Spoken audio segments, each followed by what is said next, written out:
ஐயா அனைவருக்கும் வணக்கம். இன்னைக்கு நமக்கு உணவு கொடுக்குறவங்க பவானி சேர்மன். அவங்க இளங்கோவன், அவங்களோட மனைவி சிந்தூரி. அவங்களுக்கு இன்னைக்கு திருமண நாள். அதை முன்னிட்டு நமது பாசம் அறக்கட்டளை பாசம் முதியோர் இல்லத்துக்கு உணவு கொடுத்துருக்காங்க. உணவு கொடுத்த சிந்தூரி இளங்கோவன் அவர்களுக்கு நமது பாசம் அறக்கட்டளை பாசம் முதியோர் இல்லம் சார்பாக இனிய திருமண நாள் நல்வாழ்த்துக்கள். வாழ்க்கையில் அனைத்து செல்வம் பெற்று நீடூழி வாழும், குடும்பம் தொழில் அனைத்து செல்வம் பெற்று நீடூழி வாழ நமது பாசம் அறக்கட்டளை பாசம் முதியோர் இல்லம் சார்பாக திருமதி சிந்தூரி இளங்கோவன் அவர்களுக்கு இனிய திருமண நாள் நல்வாழ்த்துக்களை தெரிவிச்சுக்கிறோம்.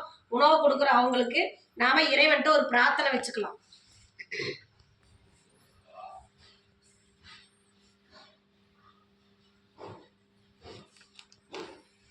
திரு சிந்தூரி இளங்கோவன் அவர்களுக்கு மீண்டும் ஒரு முறை இனிய திருமண நாள் நல்வாழ்த்துக்கள். அவங்களுக்கு நாம இந்த நேரத்துல நம்ம பாசம் அறக்கட்டளை சார்பாக ஒரு கோரிக்கை வைக்கிறோம்.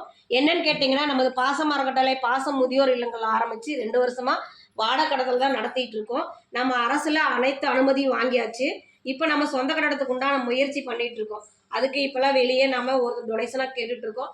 அவங்கனால முடிஞ்ச உதவியை நமக்கு சீக்கிரமா சொந்த கட்டடம் அமையருக்கு செஞ்சு தருமாறு, அவங்க மட்டும் இல்லாத உறவினர்கள், நண்பர்கள், அவங்களுக்கு தெரிஞ்ச இடத்துல எல்லாம் இந்த குமாரபாளையத்துல இந்த மாதிரி பாசம் முதியோர் இல்லம்னு ஒன்று இருக்கு.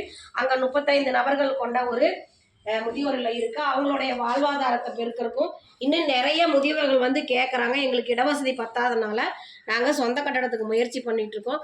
அதுக்கு அவங்களால முடிஞ்ச உதவியை செஞ்சு தருமாறு நாங்கள் இந்த நேரத்தில் கேட்டுக்கிறோம். உணவு கொடுக்குற அவங்களுக்கு மீண்டும் ஒரு முறை நன்றிகளையும் வாழ்த்துக்களையும் தெரிவிச்சுக்கிறோம். வாழ்க வளத்துடன்.